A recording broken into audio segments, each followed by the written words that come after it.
My name is Daniel Way. I'm 36 years old. I live in a one-bedroom apartment in Cambridge, above a bike shop that's been closed since the pandemic but still smells faintly like rubber and oil. I drink my coffee black, answer emails at 6 a.m., and spent the last decade building other people's startups from the inside, quietly. 3 months ago, I co-led a product launch that secured $18 million in Series A funding for a fintech company called Relay. The platform was clean, frictionless API integrations, real-time transaction tracking, and a modular risk layer that could scale without rewriting the whole stack. I didn't write all the code, but I defined the structure, rewrote the onboarding flow, and spent 6 months building the internal system that helped us land our top 3 enterprise partners. And when the press release went out, I didn't leave Relay right away. That would have been too loud. Instead, I did what I've always done best. I listened. I watched. I took notes. The week after the press release, the office felt different. People started walking faster. Meetings got tighter. Decks started using phrases like post-raise clarity and scalable leadership frameworks. None of it meant anything, but it filled the air like fog. The founder, Adam, started calling me Dan in front of investors. I'd worked with him for 2.5 years and he'd never shortened my name before. We used to whiteboard ideas at midnight in the break room, back when we were running our alpha build through a duct-taped AWS instance. Now, he was too busy planning fireside chats with our new strategic advisor, someone who didn't know the difference between latency and throughput but had 80,000 Twitter followers. I kept my head down. We were realigning roles. My product lead responsibilities were being streamlined into vertical pods. What that meant in practice was I was being boxed out, slowly, quietly, efficiently. I didn't argue. I didn't push back. I even smiled when Adam introduced our new head of product, a former consultant who didn't know the back end but could quote every slide from our investor memo. I wasn't interested in a fight. I was building something else. Every night that week I went home, opened a private workspace in Notion and wrote, not a business plan, not a deck, a list of every flaw I'd been forced to ignore at Relay, every shortcut we took to impress VCs. Every hack that made onboarding look smooth on the surface but broke under load. Every pain point our mid-sized clients had begged us to fix, but we deprioritized in favor of growth features. I named the file Pulse V01 because that's what I wanted to build. A real product, no noise, no bloated dashboards, no investor vanity metrics, just a fast, honest infrastructure layer that worked. I knew exactly who I'd build it for, too. The people we never took seriously at Relay. The ones without PR budgets, who didn't get quoted in Forbes. The ones who paid on time, asked real questions, and got ignored because their logo wasn't big enough for the case study carousel. I didn't know if Pulse would work, but I knew one thing with absolute clarity. I wasn't going to be forgotten again. My name wasn't in it, not mentioned in the article, not quoted, not tagged in the announcement post. It was like I'd never been there. Just a staged photo of our CEO looking out the window of the new office, sleeves rolled up, visionary pose. At first I told myself it didn't matter. We'd raised the round, we had runway, the product worked. But it stayed with me, not because I wanted praise. I've never cared about that. But because I knew exactly what came next. I'd seen it before, twice. In other companies I helped scale. First they forget to mention you. Then they forget to consult you. Then they forget to cut you in. By the end of that week I'd made a decision. I wasn't going to argue. I wasn't going to ask for credit. I wasn't even going to reply to the investors who suddenly loved the product's direction. Instead, I incorporated a new LLC quietly under a generic name. And I started writing down everything I'd wished we'd done differently at Relay. Every compromise, every corner cut, every time someone said, "We'll fix that later." Because I knew something the press release didn't. The story wasn't over. It hadn't even started yet. The first person I called was Malik. We met 4 years ago when I was still contracting for a payment startup in Chicago. He was the only back-end engineer I'd ever seen build a fully compliant sandbox environment in under 3 weeks, and still have time to write clean internal documentation. He didn't talk much, but when he did, it was useful. The kind of person who could build quiet systems that didn't crash under pressure or brag when they didn't. I called him on a Tuesday night, no slide deck, no vision speech. Just, I want to build something clean, lightweight, real. Then I told him what had happened. He didn't say, that sucks. He didn't ask about equity or revenge. He just asked, what's the one thing Relay got wrong? I answered immediately. They designed it for investors, not users. He was in. Within a week, we had a Git repo, a loose spec doc, and a Slack channel with 3 people, me, Malik, and Laura, a UX designer I'd worked with at my second startup. She was brilliant at building things that didn't need a tutorial. She hated fluff and loved flow. I gave them both a simple rule. No pitch decks, no growth hacks. Just build the product we wish we had when we were inside. We worked nights and weekends, early mornings. On Sundays, I'd sit in the corner booth at a quiet diner in Central Square, writing use cases and mapping out integration paths while families ate pancakes 2 feet away from me. It reminded me of the first year at Relay, when no one knew what we were doing yet, and every small win felt like a secret we got to keep for ourselves. Except this time, I was the one writing the specs. I was the one setting the tone. And I didn't have to convince anyone why stability mattered more than velocity. By the second month, we had a working prototype, core functionality, clean API, and a bare-bones dashboard that Laura designed in Figma while sitting in her car between daycare drop-offs. We called it Pulse because that's what it was supposed to do. Give founders a clear signal through the noise. We didn't talk about raising money. We didn't try to go viral. We didn't even register the domain name yet. But we did onboard our first test client. A founder I'd met at a conference 2 years earlier DM'd me on Twitter. His company had just spun out of a big agency and was struggling to integrate with Stripe's new authentication layer. I told him I was working on something, but it wasn't public. He said, I don't care if it's duct taped together. If it works, I'll use it. We onboarded him in 3 days. He messaged me 24 hours later. First-time payments didn't fail in 6 weeks. Whatever this is, keep going. And that's when I felt it. Not satisfaction, not pride. Just a quiet sense of alignment. For the first time in months, I wasn't fighting upstream. I wasn't patching politics or translating jargon into roadmaps. I was just building like it was supposed to be. At Relay, growth had become theater. You could feel it in the way meetings started to sound more like TED Talks than tactical check-ins. Everyone was empowered. Every metric was exciting. Every risk was an opportunity. I still had access to the company's Slack. No one had bothered to remove me from the general channels. Most days I muted them, but once in a while I'd peek. There were threads about customer onboarding friction that I'd solved 18 months ago. And now they were being discussed again, as if newly discovered.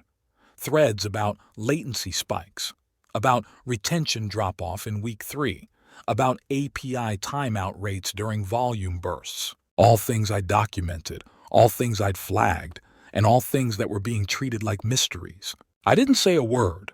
Pulse was still flying under the radar. By now, we had 3 active clients, all early-stage startups with real usage, real friction, and no time for fluff. We released updates weekly. Every time a founder sent us a bug report, we fixed it same day.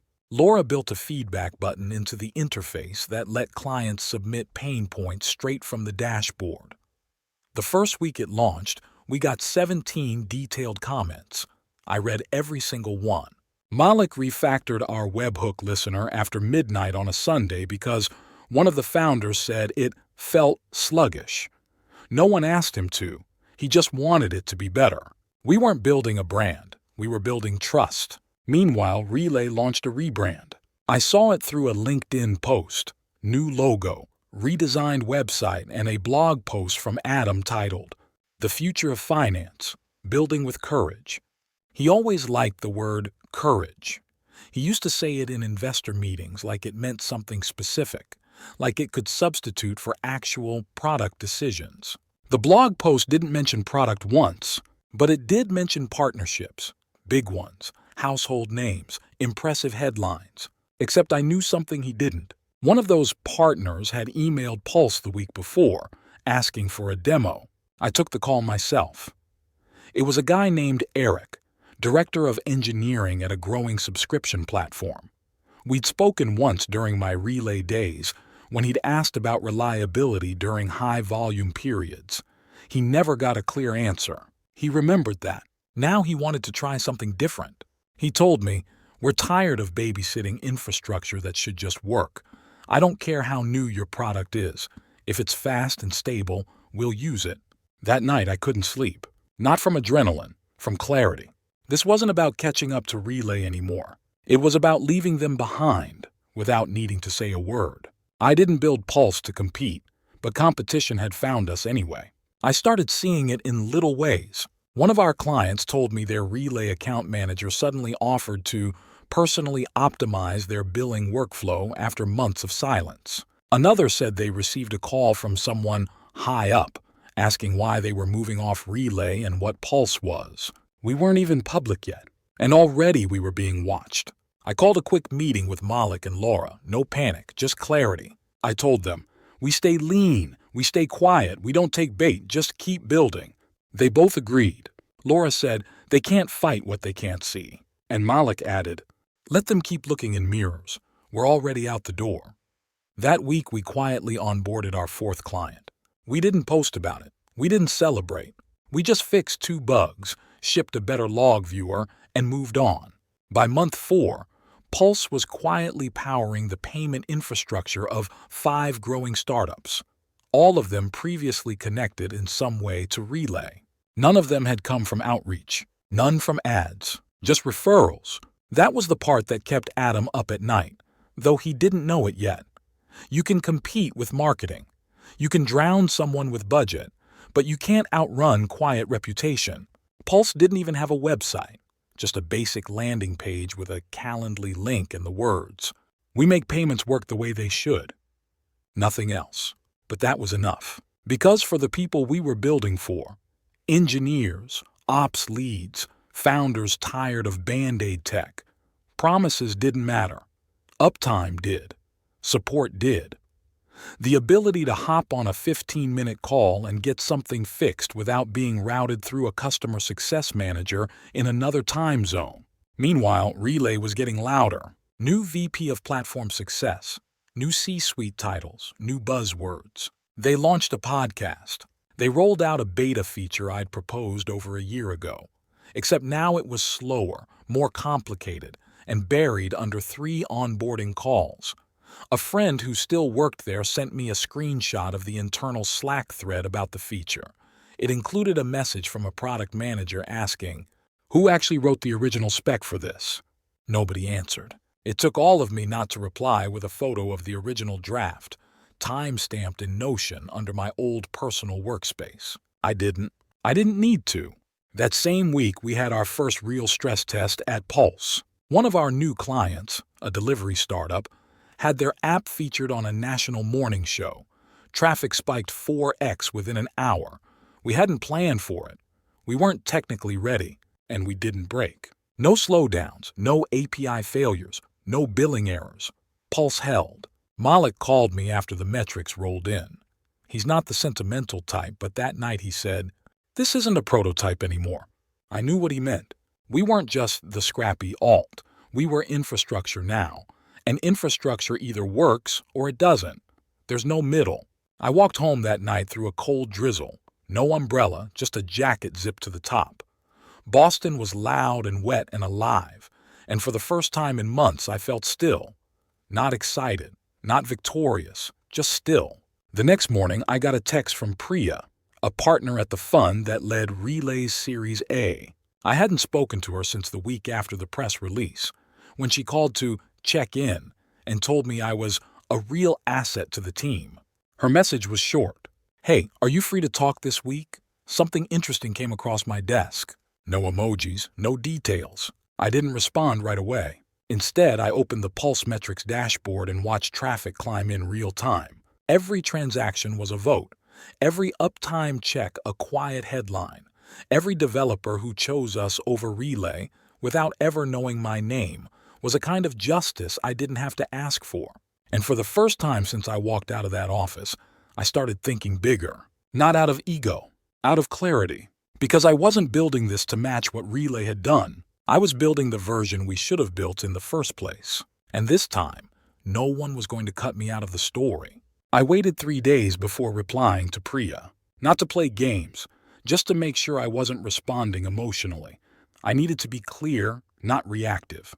When I finally messaged her, I kept it simple. Sure, Thursday at 11? We met in a quiet cafe in the South End. She ordered green tea, no sugar. I had coffee, black, as always. She looked the same, polished, direct, unreadable. She didn't waste time. We've been watching a company called Pulse. It's come up 3 times in portfolio meetings.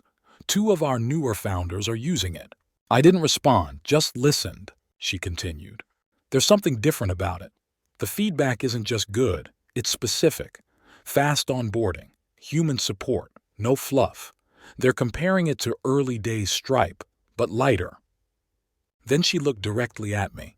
Are you behind it? I sipped my coffee. Let the silence sit for 3 seconds longer than comfortable. Why do you ask? She smiled. Because you were the quiet architect at Relay, and Pulse feels like someone finally built the thing we kept asking for back then, but never got. I gave a slow nod. Maybe I finally stopped asking. She leaned in slightly. Would you ever consider raising? If you're really behind Pulse, you're sitting on something big. I shrugged. Not dismissive, just measured. We're building deliberately, no need for fuel until the engine's tuned. She tilted her head. You know Adam's been asking about you. I kept my expression neutral. I'm sure he has. She stirred her tea once, then said what I knew was coming. Relay's losing clients, quietly. Not in headlines, but we see it. And some of them are ending up on Pulse. That was her real reason for the meeting. Not investment.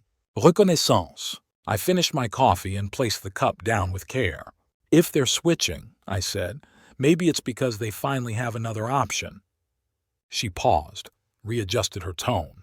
We don't want this to become adversarial, Daniel. There's a world where you and Adam don't compete, maybe even collaborate. I smiled. There was a world where I was in the press release too. We ended the meeting politely. No drama. Just 2 professionals acknowledging that the lines had shifted. After she left, I didn't go back to my apartment. I walked to the Pulse office instead, a rented 3rd-floor walk-up over a bakery that smelled like fresh bread and bleach. Malik was already there, in his corner, typing with his headphones on. I sat next to him and opened my laptop. No press statement, no tweets. Just code reviews and a growing list of clients waiting for onboarding. That night, I got a text from someone I hadn't spoken to since Relay. It was from Eric, one of the engineers on the core platform team. We used to share late-night Red Bulls during infrastructure rollouts. His message was short. Off the record, Adam's trying to figure out who's behind Pulse. We had a meeting about it today. Someone said your name. He didn't look happy. I stared at the screen. Not angry, not satisfied, just steady. I turned off the light, put my phone down and looked around the office. Nothing fancy, mismatched chairs, whiteboard with half-erased notes, but it was real. Every line of code, every client call, every decision. And this time, there wouldn't be a press release to leave me out of, because I wasn't asking permission anymore. By month 5, the calls started shifting. Not from founders, from lawyers. Pulse had been quiet long enough, too quiet. And now that we were crossing certain client thresholds, our existence was becoming impossible to ignore. The first was a cease and desist email from Relay's external counsel. Nothing personal, just standard protection of proprietary practices. They alleged that Pulse had incorporated derivative intellectual property that had originated during my time at Relay. I read it 3 times. They couldn't name a specific feature. They couldn't name a specific line of code, because there wasn't one. Pulse wasn't a fork of Relay, it was a correction of it. Everything we'd built was new, leaner, simpler, more honest. We didn't need to copy anything. We knew exactly what not to do. I forwarded the email to our counsel, a quiet but sharp guy named Martin who had handled IP law for early-stage fintechs for over a decade. His response was 2 words: "They're bluffing." We moved on, but the second message was different. It came from a VP at a mid-sized payments aggregator, someone we'd never spoken to directly. He didn't request a demo, didn't ask for pricing. He just wrote, "I've heard what you're building. My team is frustrated. Let me know when you're ready to talk acquisition." That was the first time the idea had been spoken aloud, acquisition. I didn't answer. Instead, I printed the email and pinned it to the whiteboard above my desk, right next to the original handwritten list I'd made in the first week. The one titled, "What Will Never Compromise." Because this wasn't about a payout, it was about building the system I'd spent years trying to convince others to care about, and watching them ignore it in favor of press cycles, pitch decks, and short-term wins. Back at Relay, the cracks had widened. I knew this because people inside were now talking, quietly, carefully, Slack messages, LinkedIn DMs, short phone calls late at night. One from an engineer: "We had a 4-hour outage last week. They still won't hire back in for leads." One from a client success manager: "Our churn report came in. Guess who's mentioned the most? Pulse." And one, this one made me pause, from an ex-VP who had jumped ship 2 weeks earlier: "You built what Adam said couldn't be done. You just didn't tell anyone." He was right. We never announced anything. We never launched on Product Hunt, never paid for traffic, never begged for attention. We just worked. And slowly, like water through concrete, the system started shifting. At Pulse, we'd grown to 8 people, all handpicked, all personally referred, all bought in. No recruiters, no politics, no inflated titles. Every Monday, we held a 30-minute stand-up. No slide decks, just updates, blockers, and one repeating question I asked at the end: "Is it still clean?"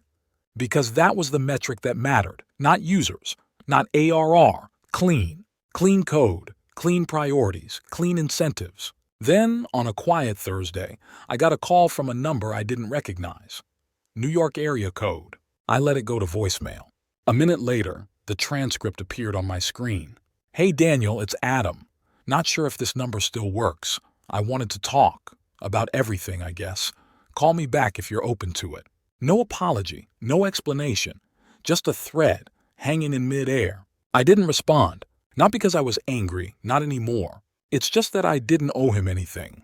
Not a conversation. Not a callback. Not even a headline. What I was building couldn't be summed up in a blog post or a Twitter thread. There would be no press release this time. Just a quiet shift. One client at a time. One decision at a time. One system built right instead of loud. I never called Adam back. He tried once more a week later. Texted this time: "I'd really like to talk. This doesn't have to be weird." I didn't reply to that either, because it wasn't weird. It was inevitable. What do you say to someone who spent 2 years telling you that your concerns were distractions, only to find himself competing with the thing he called irrelevant? What do you say to a man who stood in front of cameras, in front of press, in front of investors, and told a story that was partly yours, but erased you from it completely? You don't say anything. You just move forward. And that's what we did. Pulse passed 20 clients by the end of the 6th month. Some came from word of mouth. Some came from Relay. Some came because they'd heard there was finally a system built by people who cared more about function than founders. We onboarded an international client, our first, a platform operating across 5 time zones, the kind of deal that used to take us 6 months to negotiate at Relay. It took us 9 days. I stood in the office kitchen when the first payment hit, $11,400, recurring, not huge but real, clean, honest. We didn't ring a bell, no champagne, just Malik quietly nodding and going back to work. Laura posted a Slack message: "Billing event fired, logging normal, feels good." That was our celebration. On paper, we were still small. No Series A, no tech conference booths, no Daniel Way, CEO of Pulse panels. But under the surface, we were changing something. Because we weren't just building software. We were building trust, A small, exact system. No egos, no politics. Just people solving real problems and getting out of the way.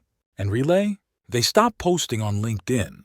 The podcast episodes became less frequent. One of their investors, the same fund that led their round, quietly backed a different payments infra startup. It wasn't Pulse, but I knew the founder. She used to DM me at 2 a.m. about database deadlocks back when we were both still employees. She signed on with Pulse last month. I walked into the office last Friday just before 8 a.m. The team was already there, not hustling, just working. There was no tension, no energy-sucking meetings, no fire drills, just quiet focus. We had our usual 30-minute check-in. At the end, Malik looked up and asked, "You still want to keep it quiet?" I looked around. 22 clients, 0 churn, 1 clean product. I smiled.